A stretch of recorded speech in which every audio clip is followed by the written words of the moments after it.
మొత్తం ప్రపంచం అంతా కరోనా అనే దాన్ని చూసాం మనం. కరోనా తర్వాత, కరోనా ముందు అనేది మనకి ఒక యుగంలా మారిపోయింది. వైద్యానికి గాని లేకపోతే రోగులకు సంబంధించిన రోగాలు కావచ్చు. ఏమైనా మార్పు ఎటువంటి చేంజెస్ వచ్చినాయండి?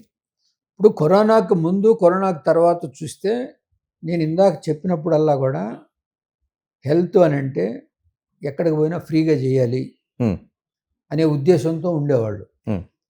కరోనా వచ్చిన తర్వాత హెల్త్ అనేది ఫ్రీగా రాదు, మనం ఖర్చు పెడితేనే మంచి క్వాలిటీ ట్రీట్మెంట్ వస్తుంది అనే మైండ్ సెట్ మారి చాలామంది ఇందాక నేను చెప్పిన ఇన్సూరెన్స్ ప్లాన్ అంతా కూడా చాలా ఎక్కువ మంది ఇన్సూరెన్స్కి షిఫ్ట్ అయ్యారు, అంతకుముందు లేని వాళ్ళు.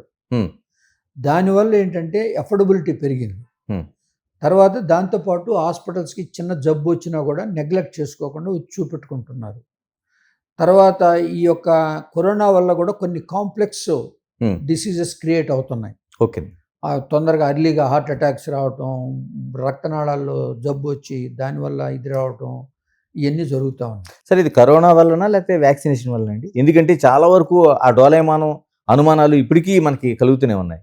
మోస్ట్లీ కరోనా వల్ల. ఎందుకనంటే అది ఒక రక్తనాళంలో ఉన్న వీటన్నిటినీ కూడా డ్యామేజ్ చేసి ఉన్నది.